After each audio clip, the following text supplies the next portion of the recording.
Hello everyone, నేను మీ ఫిస్కో. IPO academy Telugu ఛానల్కి స్వాగతం.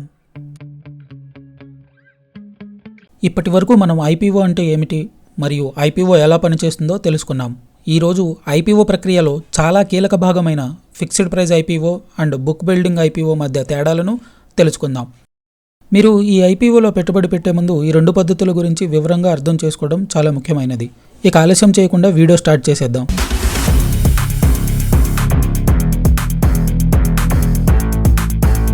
Fixed price IPO. Fixed price IPO అంటే ఏమిటి? ఒక కంపెనీ తమ షేర్లను ఒక నిర్దిష్ట ధరకు ఇన్వెస్టర్లకు అందించే ప్రక్రియ. ఇది ప్రాథమికంగా చిన్న మరియు మధ్యస్థ కంపెనీలు ఎక్కువగా ఉపయోగించే ఐపీఓ విధానం. ఫిక్స్డ్ ప్రైస్ ఐపీఓలో కంపెనీ తమ షేర్ల ధరను ముందే నిర్ణయిస్తుంది.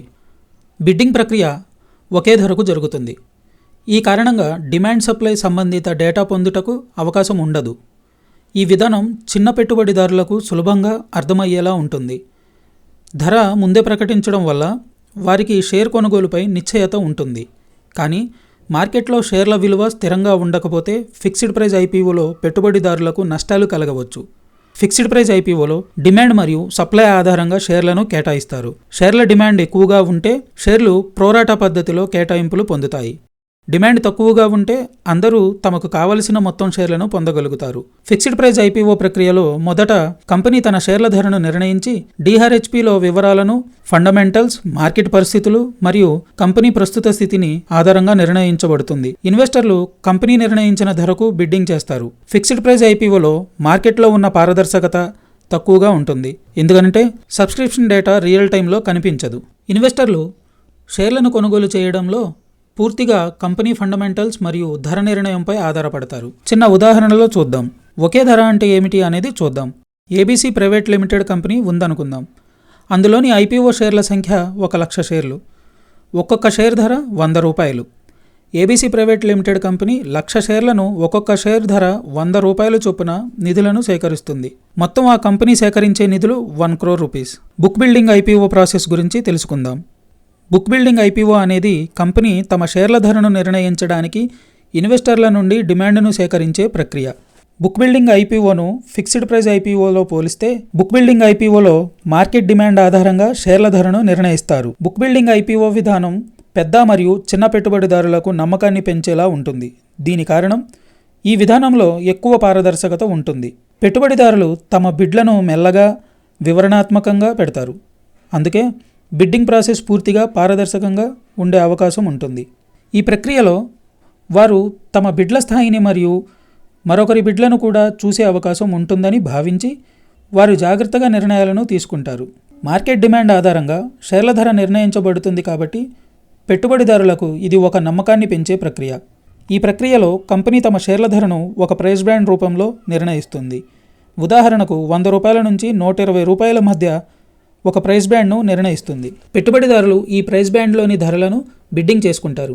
అంటే కొందరు ₹100కి బిడ్ చేస్తారు, మరికొందరు ₹110కి బిడ్ చేస్తారు, లేదా ₹120కి బిడ్ చేస్తారు. కనిష్ట ధరను ఫ్లోర్ ప్రైజ్ అని అంటారు మరియు గరిష్ట ధరను క్యాప్ ప్రైజ్ అని అంటారు.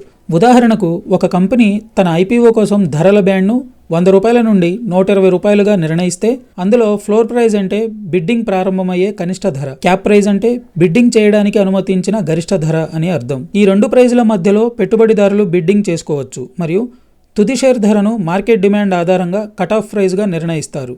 ఈ వివరాలు అన్నీ ఐపీఓ ప్రారంభానికి ముందు కంపెనీ డిఆర్హెచ్పిలో వివరంగా ప్రస్తావిస్తుంది.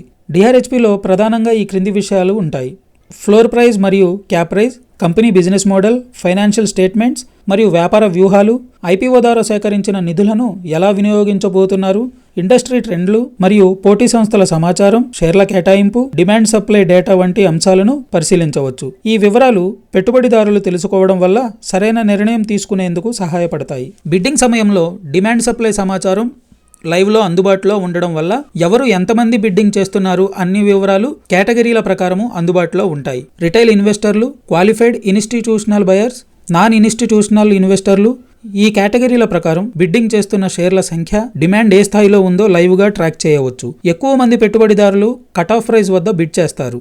కట్ ఆఫ్ ప్రైస్ అంటే కంపెనీ తుది షేర్ ధరను నిర్ణయించిన ధర. ఈ ధర వద్ద బిడ్ చేసిన వారికి షేర్లు కేటాయించబడతాయి. కట్ ఆఫ్ ప్రైస్ వద్ద బిడ్ చేయడం ద్వారా పెట్టుబడిదారులకు షేర్లు పొందే అవకాశం పెరుగుతుంది. డిమాండ్ ఎక్కువగా ఉన్నప్పుడు ప్రోరాటా పద్ధతిలో కేటాయింపులు జరుగుతాయి. పెట్టుబడిదారులు మొత్తం అందించిన డిమాండ్ను బట్టి అందరికీ నిష్పత్తిలో షేర్లు కేటాయిస్తారు.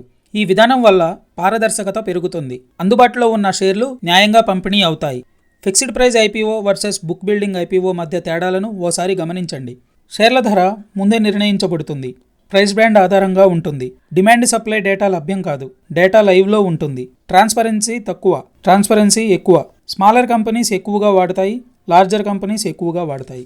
చివరగా ప్రస్తుత కాలంలో ఫిక్స్డ్ ప్రైస్ ఐపీఓలు చాలా అరుదు, కానీ ఎస్ఎంయు ఐపీఓలు లేదా ప్రత్యేక సందర్భాలలో ఈ విధానాన్ని ఉపయోగించడం కనిపించవచ్చు. ఎస్ఎంఈ కంపెనీలు తక్కువ మైలేజ్ మరియు సులభమైన ఐపీఓ ప్రక్రియ కోసం ఫిక్స్డ్ ప్రైస్ ఐపీఓను ఎంచుకుంటాయి. కొన్నిసార్లు ప్రత్యేక అవసరాలు లేదా చిన్న పెట్టుబడిదారుల లక్ష్యంగా ఈ ఐపీఓలు చిన్న ఎకానమీ మార్కెట్లో కనిపించవచ్చు. అయితే పారదర్శకత, మార్కెట్ ఆధారిత ధర నిర్ణయం మరియు నిర్ణీత డిమాండ్ సప్లై కారణంగా ఎక్కువ శాతం కంపెనీలు బుక్ బిల్డింగ్ ఐపీఓ విధానాన్ని పాటిస్తున్నాయి. ఈ వీడియో ద్వారా fixed price, book building price మధ్య తేడాలు తెలుసుకున్నారని భావిస్తున్నాను. మరిన్ని ఉపయోగకరమైన వీడియోల కోసం ఐపీఓ అకాడమీ తెలుగుని సబ్స్క్రైబ్ చేయండి.